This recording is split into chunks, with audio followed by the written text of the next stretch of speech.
Hey there, and welcome to my lazy review of this new film, The Marsh King's Daughter, and yet another film where it's 2023. I saw no marketing for this film. I didn't even know that it existed, but checking my good old Regal app, it was on there, and then I watched a trailer. Seems pretty interesting, and going into this, I harbor no ill will towards Daisy Ridley. She's just an actress, and even though I hate the character of Ray in episode 7 through 9, it's not her fault.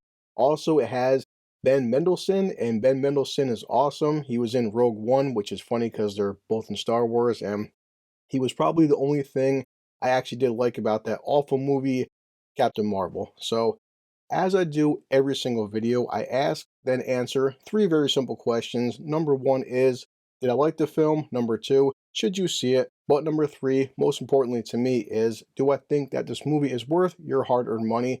But before we do all that, let's see. I got some good old Sprite Zero. This says Winter Spice Cranberry. And 1 second, I got something new. Well, it's from another stream. I'm not going to say it on YouTube. I'm going to call it the Fighting Rooster because you never know with YouTube and their good old violations there. But this is the Fighting Rooster, and this is 103 proof. So, what are you hauling? Rocket fuel! Let's check this stuff out because I do have an intro that I hope you guys enjoy, but I have to have alcohol every single video. So, let's see. Half Sprite, half Rooster. You ready? Let's get a good drum roll. My first time doing this on a lazy review. Let's go.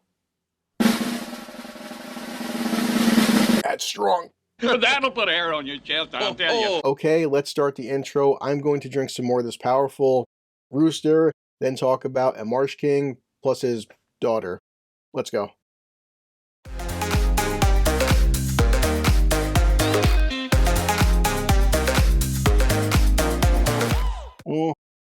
Powerful yet pretty good. So the first 20 minutes of this film are a flashback, and we have this little girl. Her name is Helena. She's 10 years old, and she has a pretty cool dad because her dad is affectionate. He's smiling. He's teaching her how to hunt, how to live off the land, and just be a total friggin' badass.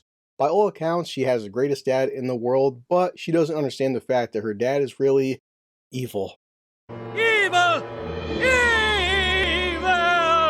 On a random day, the father, Jacob, wants to go on this solo hunt and leave Helena behind. After he leaves, a random stranger shows up and the guy is lost. He has a cell phone, no signal, also has an ATV, and very quickly, little Helena is kind of freaking out because at this point in her life, the only people she's ever seen are her parents. Her mother grabs her real quick and puts her on the back of the ATV and wants to get the hell out of here before the dad comes back. As soon as the dad starts coming back, he shoots the stranger, starts shooting at them, but they make it out of there. Now, after this all happens, they end up in this police station, and of course, Helena, she's waking up, she's discombobulated, she is just confused and doesn't understand what the hell is going on. She has trouble believing because you figure for the first 10 years of her life, in fact, her entire existence, her dad has been her icon, her savior, everything to her, and she doesn't understand the fact that 12 years ago, abducted Beth Erickson and held her for 12 years in the wilderness with the daughter she gave birth to while in captivity. This man kidnapped her mother, and you figure, okay, well, Helena is 10 years old, but then her mother was kidnapped 12 years ago, so what was going on?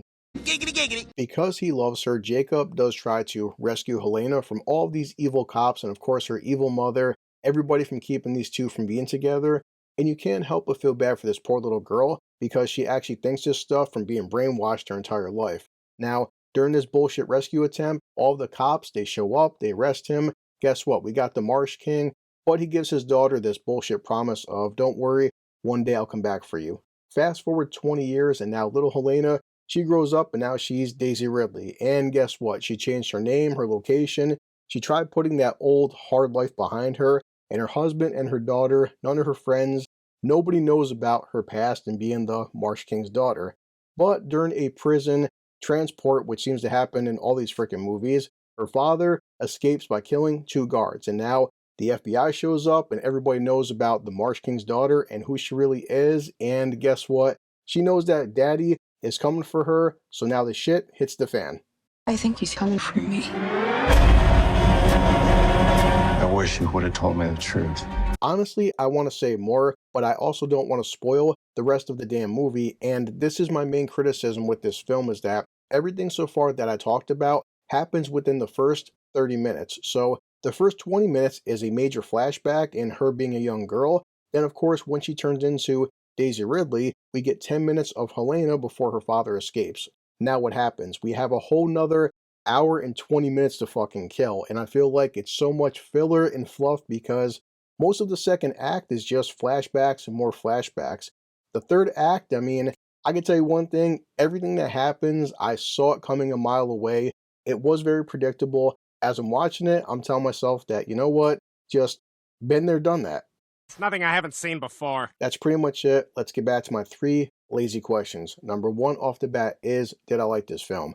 I would say that I liked certain parts of this film. I liked the concept of this film, but I feel like the execution could have been a lot better. And again, with the runtime, it has an hour and 50-minute runtime, and I feel like there's so much fluff and filler that you easily could have shaved down a half hour.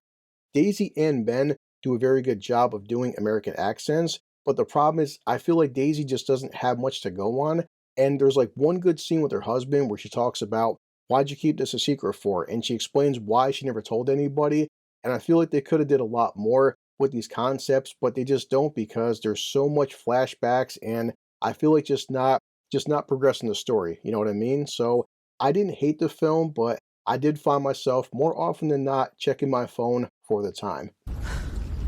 I'm losing my patience. On to number 2 of, do I think that you should see this film? I would say that if you like thrillers, maybe check this out, but honestly, I feel like so much stuff is predictable. The concepts are better than the actual execution, so would I recommend that you see it? I don't know, it's like, it's not terribly bad, but honestly, it's not terribly good. I think for the most part, it's kind of forgettable. Now, back to number 3, which is my most important one of, do I think that this movie is worth your hard-earned money? Honestly, no. It's a, it's a waste of money. No, I'm sorry. I don't think that this movie is worth your hard-earned money, and even saying give it a rental, that's kind of a stretch. So maybe check it out on streaming services because it's free, so you're not paying for it. And okay, every single video I have to do a rating system. Let's pour some of this stuff right now. Honestly, this was kind of hard for me only because I didn't hate the film, I just didn't overly like it. So I would just rate, I don't know, The Marsh King's Daughter, and simply put, just if you're bored. It's just one of the films where you'd put on in the background, you don't have to think too much, you're gonna watch it, probably forget about it in like 5 minutes. It's just, I've seen a lot worse this year, trust me, alright? As I always do, I have to check my watch, grab Bender, edit this stuff, and get ready for my wonderful job, and let's just drink some more powerful Cock. The Fighting Rooster. I'll grab Bender. I'll see you later. Hope you liked the review. Cheers. This calls for a drink. I forgot to add the soda because that shit's powerful. Oh yeah, catchphrase. It's called a catchphrase. I'll see you later. I'm gonna head back to work.